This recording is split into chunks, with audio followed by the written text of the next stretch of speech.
All right, Jeff, you're up. You're on. How are you? Well, I'm good, but I think Cheryl. I want to say thank you.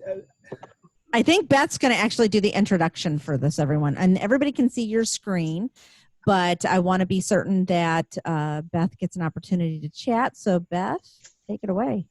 All right.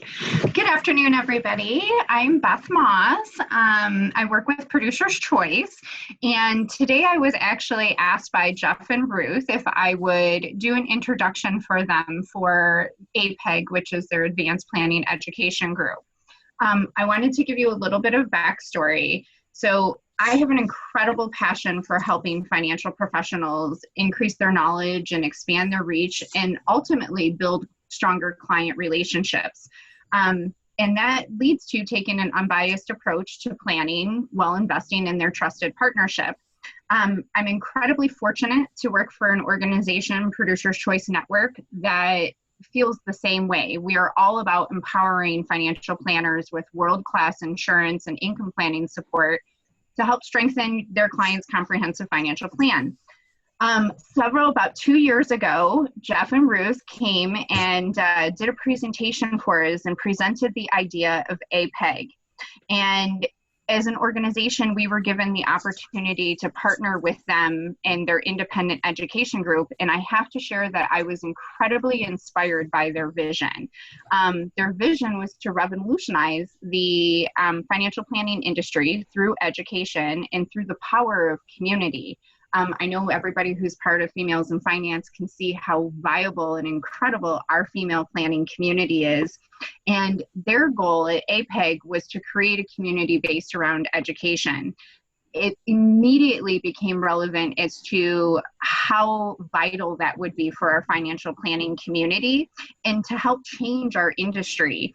And so I jumped at the chance and the opportunity to actually help them by hosting study groups and focus groups and investing in personal meetings so that they could understand what the fit for APEG would be within the financial planning area, and what their platform is and how their platform could be developed to help financial professionals continue to grow and honestly to change our industry around the nation.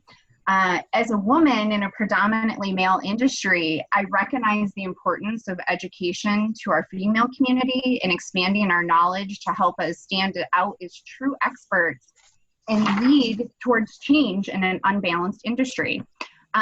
When Jeff and Ruth asked me if I would be willing to introduce APEG to Females in Finance, I was absolutely thrilled and beyond excited for them to share all that APEG is and all that they do. So with that, it is my greatest pleasure to introduce to you the co-founders, Ruth Raftery and Jeff Heenle of APEG. So. Hi, Beth. I'm going to take it from here. Thank you, Beth. Thank you, Cheryl, for inviting us to come today and talk about APEG and what we do. Beth has been one of our biggest cheerleaders from the beginning. APEG was a concept that we came up with about 3 years ago now. And I have 3 kids, and I always think of APEG as my 4th child. So when you create something and you have this vision and you create a business, it really kind of becomes your baby. So APEG has been our baby, and Beth has been so supportive for us and throughout the years. So Beth, thank you so much. And if any of you do comprehensive planning, we're going to talk about what that means today. Real comprehensive financial planning, and you use insurance at any level as part of that plan.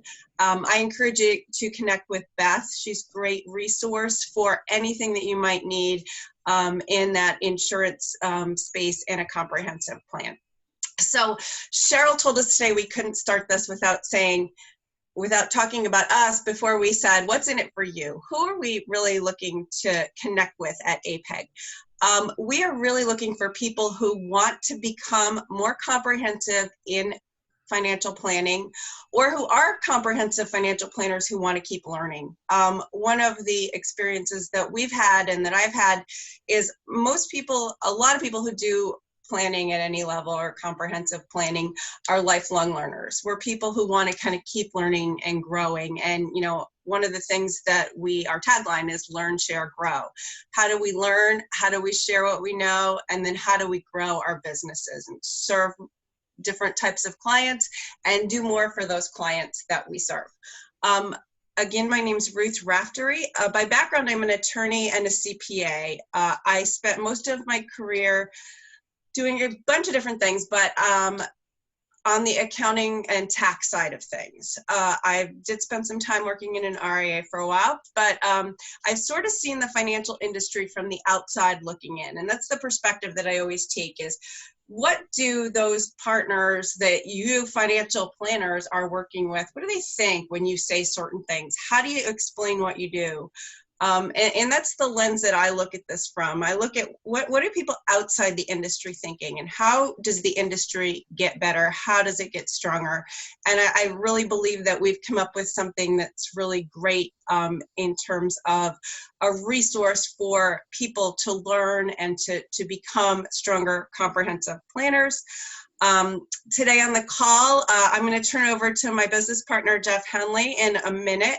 But I first want to introduce one of our colleagues that if you have any interaction with Lisa, with APEG, you will meet. Her name's Lisa Lee. She's on the call today.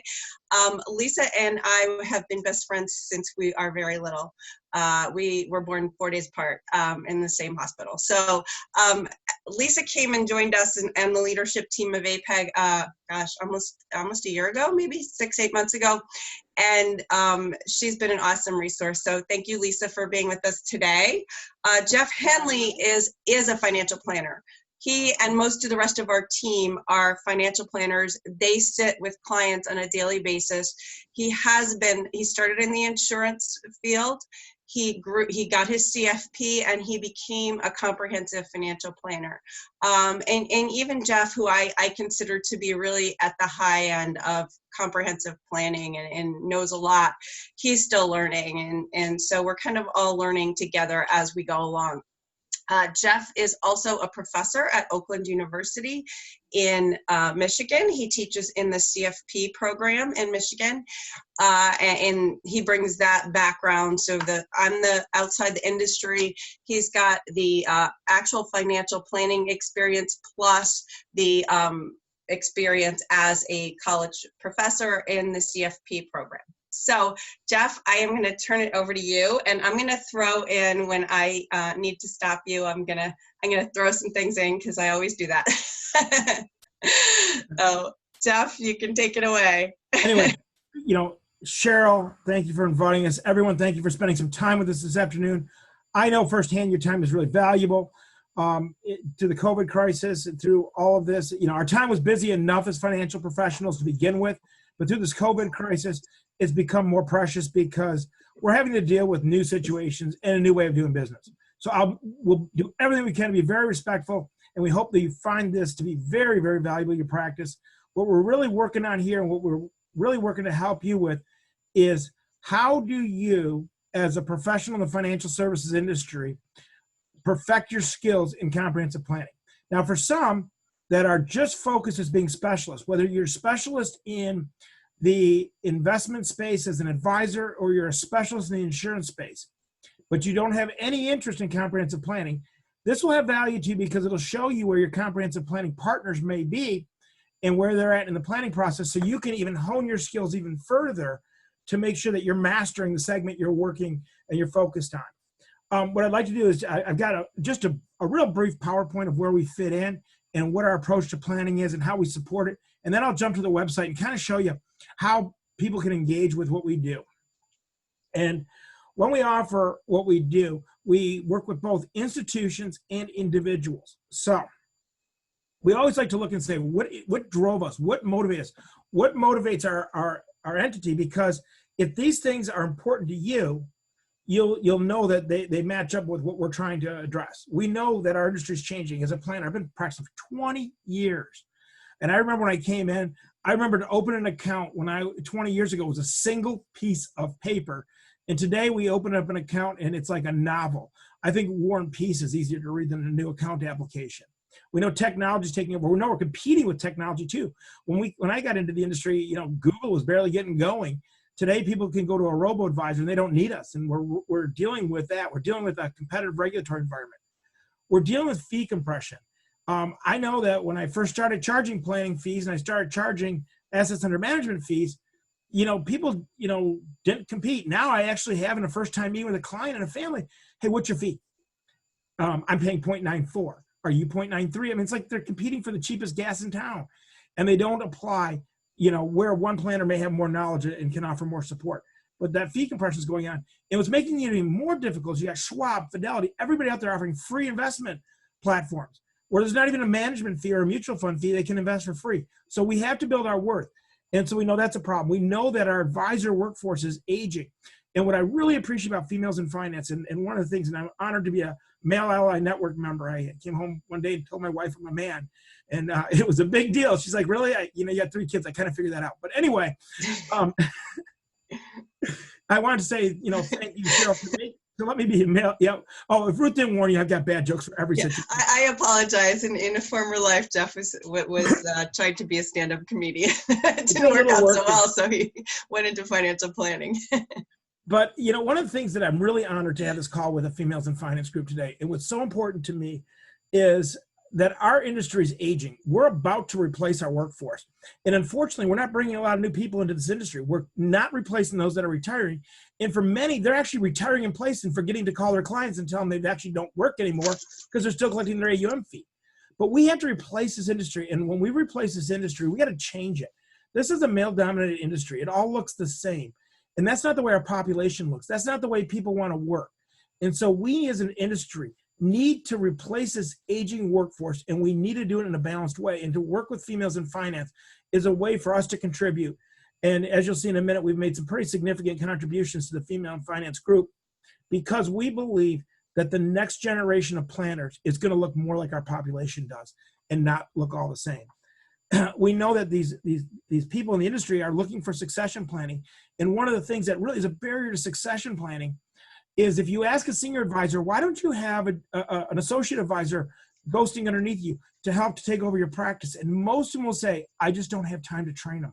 So we believe if we can help people get a stronger knowledge, command more of the financial planning knowledge, they'll be able to walk up to these senior planners and say, look, we could partner together because you don't have to train me. I've already mastered this knowledge.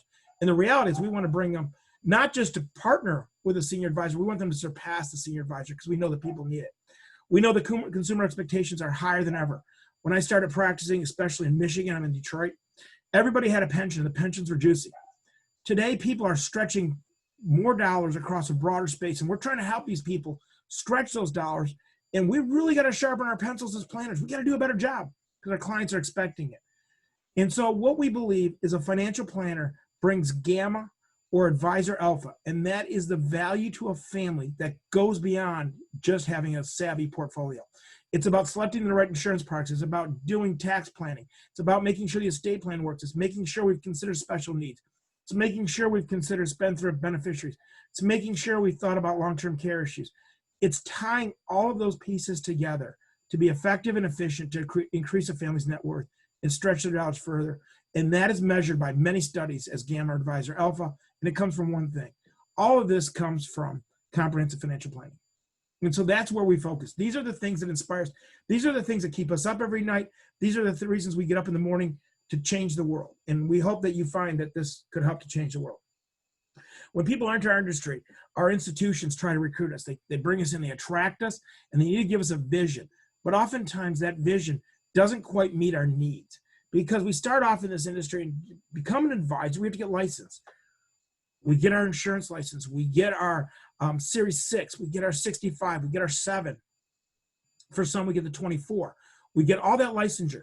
But then we have to become stronger communicators. We have to be great listeners.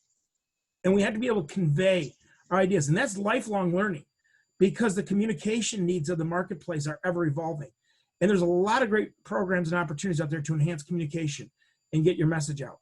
We need product training. We need people that are with the insurance companies, with the fund families, with the third-party asset managers, like Beth, to come in and say, great, we've got these products so you understand how they work. Because we have a duty, not just an option, but we have a duty to our clients to make recommendations about products that fit. But that for most advisors, that's their career.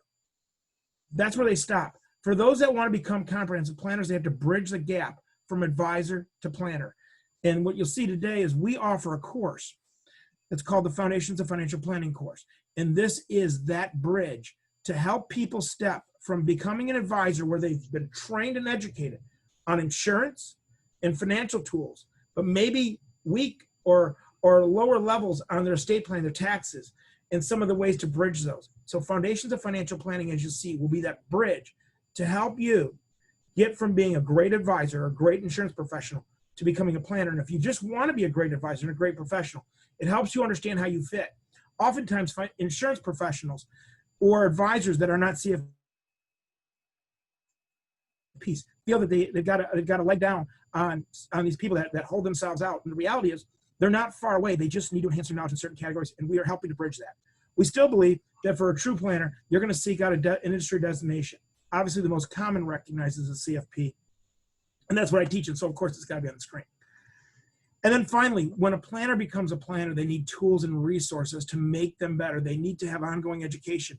They need to have a planning approach that makes sense to both the planner and to the clients. And they need a community, because at a certain point, we all stop learning from textbooks and we start to learn from our peers. And we learn from the experts we partner with. And that's where the community element comes in. So what I'd like to do is just share with you the foundational element about how we help people bridge that. And then we can go into the ways we can do this. Cheryl, am I doing okay on time-wise here? Am I good? Cool. All right. I know I'm talking really fast. This is my third bucket of Pepsi. And so I don't understand why my doctor says I have diabetes. I just don't understand. But anyway, we at APEG, we started doing training. We started helping people. We'd bring in a special needs attorney. We'd hold an event. What do you need to know about special needs? And the special needs attorney would talk about these different types of trust.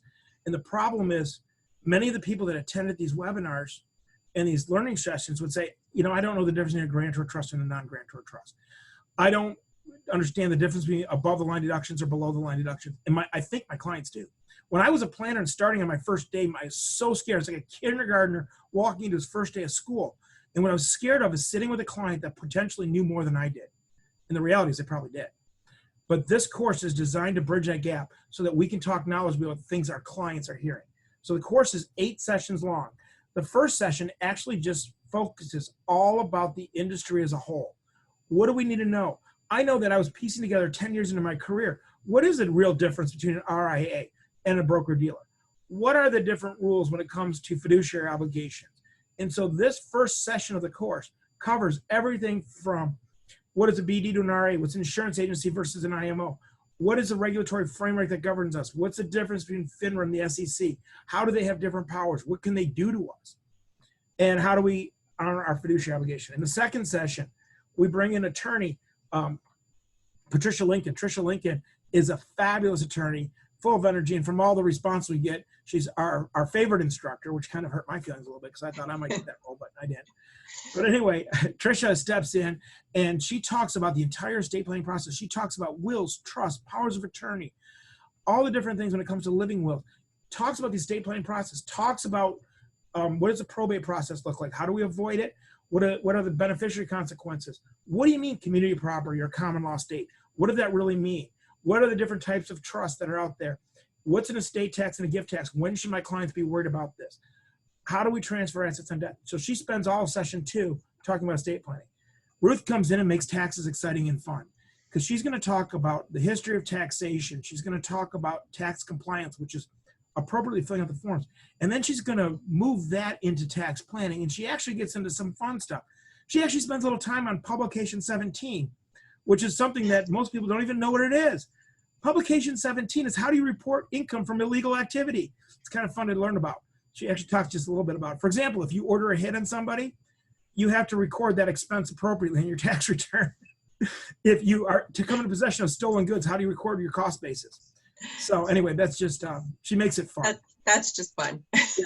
Taxes can be boring. Ruth spends a lot of time making it fun and making sure that she rounds off your knowledge of the tax return. Then we bring in Terry Altman, one of the best insurance professionals. I studied under him for my CFP, and Terry is probably one of the greatest mentors I've ever had in my life, and I was honored to bring him out of retirement to teach this course. He talks about risk management, the concepts of how do we deal with risk. Do we avoid it? Do we mitigate it? Do we retain that risk or do we transfer to a carrier? What are the tools we transfer it with? What are the considerations? And it goes way beyond anything we've ever learned in an insurance class. Then we bring in our instructor, Jim Canals. Jim Canals is the former chairman of the board twice over for the Board of Examiners for the CFP. He's written more CFP questions than any other person alive. And he teaches our income course. And he teaches all about retirement income, talks about the different sources of retirement income, how we factor in the time value of money, the calculations that should go into that, talks about pensions, defined benefit plans, constraints, Social Security, IRAs, all of that, conversions. Then we go into things that we really need to know about for our clients, and that is, what about employee benefits?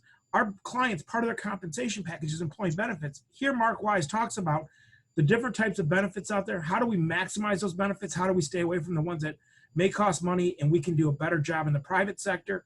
He then goes into Social Security benefits, Social Security maximization, and then he gets into Medicare and how the Medicare system really works. Then we move into investment planning with Don Dunstead. Don's also a CFP faculty member. Everyone on here is either an expert of the industry or a teacher in the CFP curriculum. Or both. A lot of Or in many cases, both. both. Yep. Don Dunstead spends time about investment planning, third-party asset managers, portfolio design, risk tolerance, risk capacity. And he really helps to frame it so that we can communicate that to clients. And then finally, one of the coolest things that we've just added this year is college planning. And it's not just about, should I go for a 529 or an E-bond or whatever. It's about, how do you consult a family when their kids are younger so they can help to mitigate one of the greatest expenses of their lives. Because if they get it wrong, it could cost them tens of thousands of dollars more. He teaches you how to get on the right rowing team. I'm just kidding. Too soon? Sorry, Laura Laughlin. But he goes into the different elements between academic essays, all the different things that a family's going to hear about, so that a financial planner can really have a salient conversation about, how do you position assets, how do you allocate the assets, and how do you not put too much towards that so you don't waste money. All of this is done in conjunction with our planning approach. I'll cover in a second. We give 3 bonus sessions. In the first session, we actually cover, how do you explain financial planning to your client. The second session, in the bonus round, we say, now you've learned about the estate planning document, how do you convey this to a client so that you can educate a client and demonstrate your proficiency in comprehensive planning and set yourself apart from the competition in a crowded market space. And then finally, for the insurance segment, we talk about, how do we address one of the most unaddressed areas, and that is the long-term care situation. Now, this course is 24 hours long. It's self-study, self-directed. It spans 8 weeks. Now, it is a COVID crisis, and we know everyone's binge watching everything from the Ozark to Lock and Key to, Foundations of Financial Planning. And so this is 24 hours. If you'd like, you can reach out to Lisa Lee, and she's on the call, and she can accelerate the course so you can binge watch the entire 24 hours straight. We'll send you a bucket of coffee, and you can go through it straight. Yep. I have a question here. So Melissa Thompson asked a very, very good question. She says, I'm seeing a good amount of topics that look like what is taught in the CHFC program. Can you discuss the difference between the courses in the CHFC or CFP and APEG? This is like one of our original phone calls when we started talking about just how comprehensive this is. Melissa, thank you for that question. You're correct. You're seeing a lot of similarities. The CHFC and the CFP are very competitive in nature. They both cover a majority of the same content. This is not there to replace that. What this is this leads into it. We've had a lot of CFPs take this course, and CHFCs actually take the course as a refresher because maybe they got their CFP 10 years ago. And they take it because one of the things you gain from taking this is by no means a replacement for CFP or CHFC. But for those that already have those designations, they come back and they take this because the professors that are teaching this are phenomenal practitioners. So many of them have picked up on a lot of good things they can use in their practice that they may have forgotten, or they learned to take the test and they didn't see it in fashion. And so that's it. We lead into the CFP here.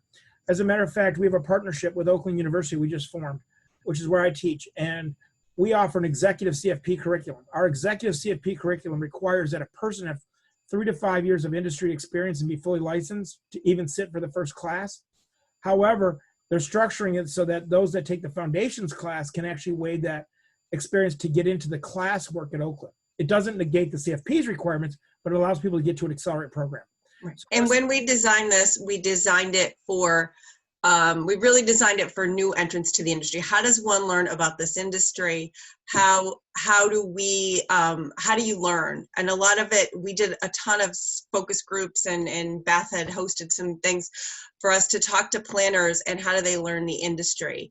And we found that there was a real gap there. So the CFP kind of comes later.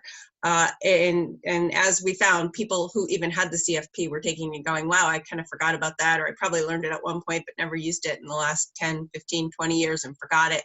But really, anyone who's new to the industry, career changers, anyone who wants to learn more about comprehensive financial planning is really a key group there. So hopefully that answered your question, Melissa. Got it. This course is on our website for $7.95. But for members of the Females in Finance group, it's only $4.95. So if you're connected with Cheryl, you get, because of our partnership and Cheryl's contribution to APEG for Females in Finance, and through our contribution to helping advance Females in Finance mission, the price is reduced to $4.95 for members of the Females in Finance. And there's some, and even for the more advanced membership with Females in Finance, beyond the basics, we have some additional opportunities there. And Cheryl can go into those details with you. But this is just kind of an overview. We're really proud of our partnership. So we wanted to know that your membership with Cheryl does save you considerably to participate in this course. Back to the planning approach. If I could, do we have any more questions? Are we good there, Cheryl? I think we're good. I think that one of the things I want to remind is if you do have a broker dealer, you may want to check with Ruth and Jeff about some of the affiliations that they have out there too. Some of the broker dealers actually include APEG membership and features as part of the tech stack, and other broker dealers include, they help to participate in the cost to even lower the cost down. So we will look, if you share with us your BD name, we will look to see if we have a relationship established with them already. If not, we'd like a contact name. Maybe we can establish a relationship with them. So I can do a little shameless marketing. So, and just to make it clear, everything Jeff talked about before this was our Foundations of Financial Planning course. That's a standalone, one-time course. It's 24 contact hours. What he's going to talk about now is a little bit about what we do as part of the wider membership group. So this is for people who are either CFPs, have that advanced degree that don't need foundations, or people who've gone through the foundations course and who say, I want to learn more, I want to expand from that foundations course. And even beyond a broker dealer, make sure you check with, you can check with Beth. For example, Producer's Choice is a national IMO, well established around the country. We have a relationship with them. They have a partnership with us. They were one of our first partners that we formed a relationship with in the early days. And so we've got a strong relationship with those organizations. And of course, we've got our partnership with Females in Finance that is really important to us. So moving on, when it comes to financial planning, as a planner, I mean, I sat knee to knee, belly to belly for 20 years with clients, and I would try to explain what is it that financial planning actually looks like? What process do I follow and where do I go? And for those that take the CFP curriculum, and I teach it, and I'm a huge advocate of it, and I believe that people should pursue advanced designations like the CFP. But where those designations do fall short is they don't actually walk a person through an order of events. They allow an individual to select their own order of events they wish to use in their practice. But for many, that leaves a lot of pressure on us when we already have a day job. Oh yeah, servicing clients. So what I had developed in my practice, and that now is parlayed into what we do here at APEG, through 20 years of development, we developed an approach on what do we do and what segments do we take them with the client, and why do we do them in an order we do. And even if you get nothing else out of today, just contemplating this order of events for your own practice may change the way you do business. So I hope that you find this part interesting. When we sit it with new clients, our predisposition to sit with a client and they walk into the meeting is they've got this manila folder with financial statements in their first meeting. It's sitting across the table from us. It's tattered. They may have seen a couple other advisors. And we look at this as the forbidden fruit. It's just sitting there. We know what's in it. And when our first inclination is, let's open that folder. Let's find that 2-star mutual fund and let's show them we can do better. That's not real planning. Where real planning starts is recognizing that families make decisions not on rate of return, but on how does that decision impact their family members. So in our planning approach, we start with the estate planning process. Our question is, what have you done with the estate planning? Who are going to be the beneficiaries of your estate? Why? Do you have any constraints that you've done? Who's going to help you do this? Because what you learn when you're doing the estate planning segment and inventorying the documents and understanding their goals and learning the family members and the constraints there is you can learn more about the family you're dealing with. So every single decision in the future we tie to a family member's name, not a rate of return. Because now we can make better recommendations because we're going to tie it around a real situation. And the estate plan gives us that. For example, if you learn that they have an adult son that's a dentist that's single, and they're retired in a 12% tax bracket, and that dentist is in the 37% bracket, and they've got $1 million of IRA, you can have a conversation. Hey, let's do a little advanced tax planning. Instead of leaving your IRA as a true IRA to your son, where he'll pay 37 cents on the dollar you leave him, how about we figure out how to use that 12% bracket you're in to maybe get it to a Roth? Now the recommendation is not about, hey, let's do some Roth conversions. Now the recommendation is, we know you have a son that's in a high tax bracket. We know you're in a low tax bracket. Let's help your son, Scott, do better at collecting more of your money so the government doesn't benefit more than he does. That's an example of looking down. You find out that you've got a grandchild with special needs. Now you can say, let's talk about adding a second to die insurance policy and a special needs trust so that we can provide for your little grandchild, Timmy, and take care of him. If you've got a cellar dweller son in the basement, and what am I to say? I got my cellar dweller office right now. I'm a cellar dweller. And you got that, and you say, hey, listen, I'm going to go ahead and I want to make sure I put a spendthrift provision because I know I leave him $1 million going to blow it. All of this helps to make better recommendations down the road. Then we get into taxes, because on a tax return, we get good information. We look at that tax return, and that tax return says how much money they have coming in, how much do they pay in taxes, what do they put in a 401k, a couple more questions about what you spend in savings, what debt did you retire, what debt did you incur, did you borrow? And by knowing all of that, when you get your budget sheet later on for doing income planning that says they spend $60,000 a year, and the tax return says that they should have consumed $150, you can say, something doesn't quite add up between these two numbers, and it allows you to do a better job of income planning. And when we have the tax return, we have good data to base our risk management plan. We know now how much do we need to protect for disability if we know what they consume. We can know what kind of life insurance we need for premature death now during retirement and later on. We know their legacy goals, so we can build our risk management plan, transfer that risk to the insurance carriers that we believe are going to really solve our needs here. And when the corresponding premium comes in, we now have the ability to build an income plan that contemplates that premium, and it also contemplates life expectancy. To do an income plan, we need to know how much and for how long. And by going through perhaps insurance underwriting to rebalance the insurance needs, we now have underwriting so we can say, hey, look, you're going to live to 90. We better plan for long-term inflation. Or, you just got declined by an insurance carrier, you came in minus 16 on the table rating. You probably should stop buying big bottles of shampoo because your family does not want to inherit a gallon of PERT Plus. So these are the things. So these are the things that a good set of planning does, and the income planning and taking into consideration all that is there. And then finally, we allocate the assets to income. We've transferred the risk. We know the risk we've retained. We know what we got to pay for. We know the taxes. We know their legacy goals. Now we can pull out that forbidden fruit of financial statements. And now instead of looking for the difference between a 2-star and a 5-star fund, we're saying, do these investments actually fit your family? And this is what goals is about. It's about putting us in the middle with the families we serve so that we can look down and say, are your goals, or is your goal into actively linked segments? Are they working? Are they linked together? Because one decision in one category will impact the other 4, and now we can tie them together. This is financial planning. So with this, I'd like to jump to our membership element. One last thing about membership. When people join membership, they're licensed to use that, but we give them books that are customized with their own branding. This is the one I use in my practice. It's got the person's branding and their logo on the front, and it says, hey, look, I work for XYZ, and when you open it up, it's got that planning approach so you can explain to a client, you can leave it on the table. And I use this religiously in every first meeting, and the clients come back and point to it and say, I want to do that. And now you have a competitive advantage, which helps to solidify the deal. And then we have an interview process to ask the right questions, to make sure you're not going too deep in that first meeting, but you're getting the information, which will eventually drive down to a goal sheet, which becomes the foundation of your relationship.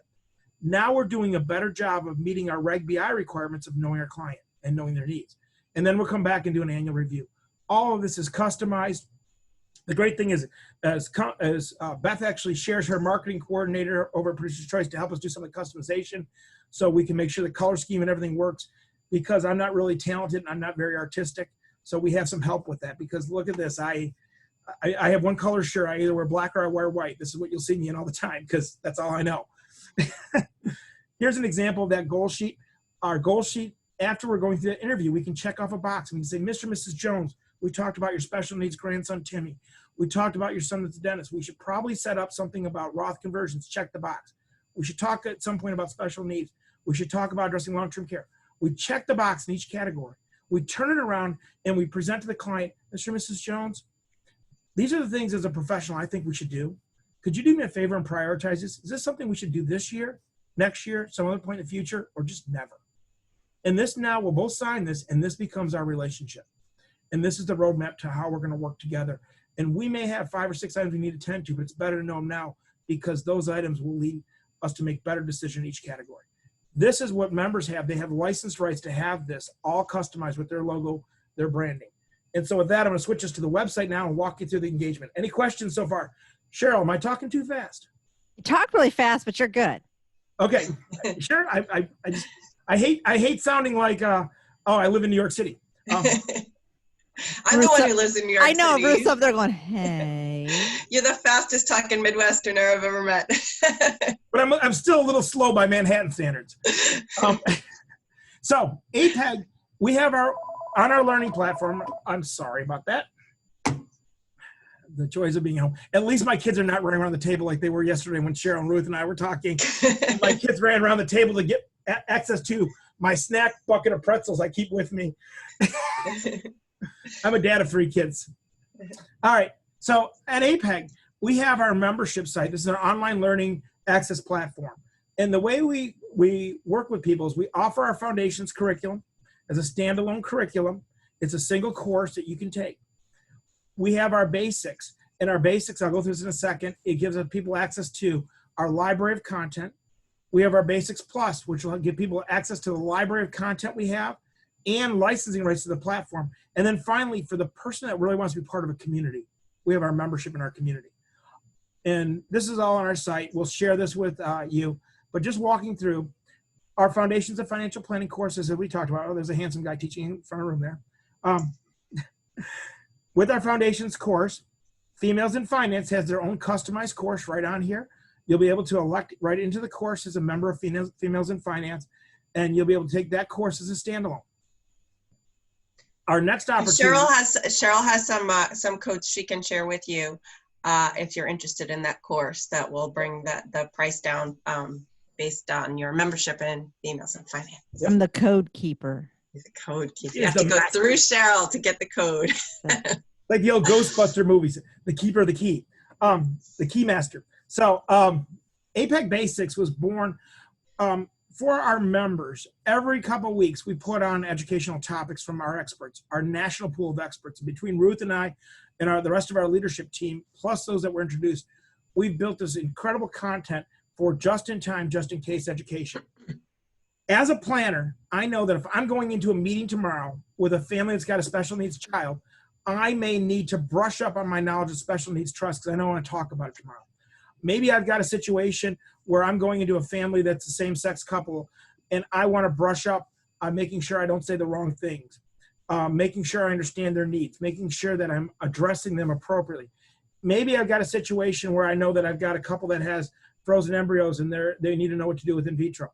So this just-in-time, just-in-case education allows people to have access to a subscription service which they can access all of this training just in time. So they can prep up, watch a 50-minute or hour-minute course on this before the meeting, and then go ahead and go all mafia afterwards and forget about it. You don't need to remember it the next day. You're prepared for your meetings. If you got a client that's got a rental home, we've got all of these topics, and it's ever evolving, ever growing in topics. Maybe they got a summer cottage that they need to do some estate planning. What are the problems there? These are the hot buttons, and these are the items that are in our basics curriculum.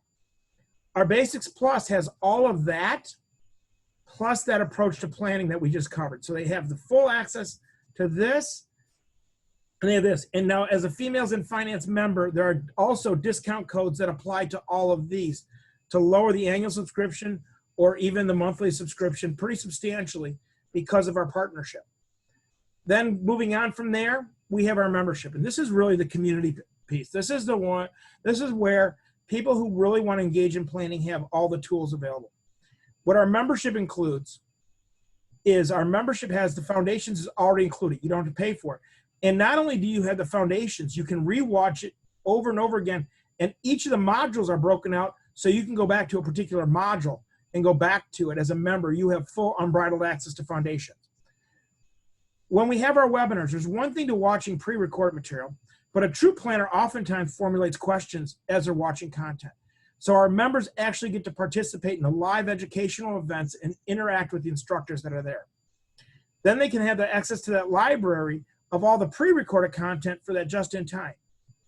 Now here's where the things get cool. They get the goals process as well.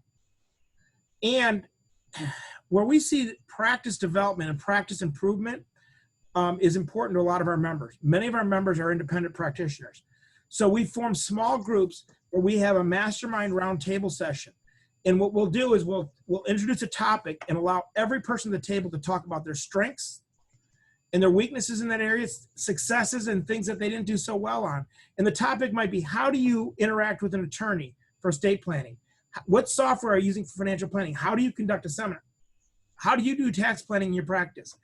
And so these would be a topic that would be introduced in advance of the event, and then our members can attend these events and share with people from all over the country, other practitioners, how they're doing in that session. Once a month, we hold a case design discussion group where we'll dive in and pull a case and walk through a complicated case from the interview through the planning goals, the objections the clients did, what happened, and what happened a year after the solutions were implemented. So it's a way to learn the same way attorneys learn, learning from prior cases. This allows people to say, oh my gosh, I never thought of that. If I ran into that situation, now I recognize that I can do it. Our members can participate, carry on a dialogue, and communicate with each other as the case is being presented. We, along with Females in Finance, and we're going to be hopeful to attend the Females in Finance events. I've already come to one, which is really cool. Great food, great drinks. Is we participate in our own member meetups, and we'll participate with the Females in Finance, where we get together as a group to meet our colleagues, to meet our fellow members. In some circumstances, we might bring a speaker. Some circumstances, we might have a roundtable session. Some sessions, we might have a case design discussion. Whatever is best suited for the region and the day and the events of the day, we'll focus on. Our members get access to discounted access to our national conference, where we bring in nothing but experts. We don't come in and talk about products. We don't talk about items like that. We talk about true planning goals. What is an opportunity zone? How do we help our clients make money in an opportunity zone? How do we deal with beneficiary planning? All of this is part of our Planners Day conference. So this is our full-blown membership. We do offer a couple other things that are worth talking about. We do support students. We believe that the best way to get new people in this industry is to make it easy. So students that enter in have full access to basics. So if we have somebody that's a full-time student, if you have a family member that you want to bring in the industry, they can come in if they're already a student at a accredited college. They can get access to basics, and they get discounted access to foundations. And so it gives them a chance to get a great point to enter the industry and to get some information. And we also share information with faculty members to use in classrooms. So with that being said, I promised you, Cheryl, I'd be done by 3:50. It's 3:50 on my calendar, and I just did 2 hours and 50 minutes. Yeah. And before, Cheryl, I'm going to turn it over to you to wrap up, but I just wanted to point out a couple things. Everything that we do is independent. We are completely agnostic in terms of product, in terms of broker-dealer, in terms of business model. We really value education and practical education, not just, learning from a book. But we're independent. And I know that a lot of things out there, sometimes when I'm trying to research something, it's hard to know if someone with an interest wrote an article or wrote something, because it's hard to decipher whether you're really getting the right information. And so, Pardon me? Or just a sales pitch. Or just a sales pitch, or whether it's truly unbiased information. Because if your client can Google the word annuity, and you're going to get 100 articles that tell you why annuities are the worst thing in the world. It's sort of taken out of context. It's by somebody who's got a reason to put that out there. So we try to really stay very agnostic in terms of product, in terms of our independence as educators. And the other thing to point out is at some point you learn a lot from the experience of others. And that's what we really want as part of our membership group. We had a case design study yesterday, and it went on for 2 hours. People asking questions. Well, what about this? Well, did you consider this? And it was really, really true diving deep into planning. And that's something that we found as a gap in the industry, and one of the reasons that we created this entity to help the comprehensive planner at various levels, from somebody who's brand new, who maybe even as a student who wants to see, is this something I want to get into? Is this an area that makes sense for me? All the way up to the really experienced planner who's looking for the nuances, who's looking for those small details to keep getting better. So Cheryl, with that, I wanted to thank you. I don't know if you have any wrap-ups, any questions, anything else? No, I think I was able to ask them during the call. What I want to say on here also is, for someone who, like me, who's predominantly an insurance focused individual, I have been my whole life. I have 30 years in that space. I think that one of the things that I found really intriguing about the platform is that it comes about a way that it helps me round out education on places I would have missed without it being insurance people, or does that make sense what I'm trying to say? It's like there's a lot, and Beth's shaking her head yes as well, because oftentimes what we find in the insurance space is that comprehensive planners, oftentimes aren't able to, they acknowledge that risk management is real. They don't oftentimes understand the bridging mechanism that you guys have built is really beneficial for both our sides of what we're sitting on and doing. So I applaud you for doing that. It's really provided an opportunity for us to learn more about what they do, and also not only that, but then to extend our hand out from the risk management side of it to the planners to say, hey, we get what you're doing. We're here to help support that. Does that make, am I articulating that well? Totally.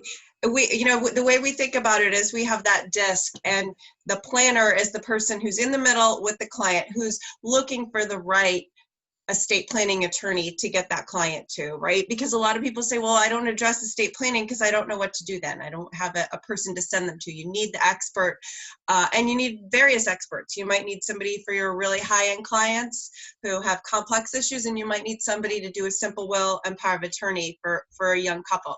So you need the experts behind that disc. And so the estate planning people, the tax people, the CPAs, the enrolled agents, the insurance people, Beth and Producer's Choice fit in that insurance part of the disc. You might not be an expert, but you have people to call, who to go to, so that you're not just not addressing something because you don't know it.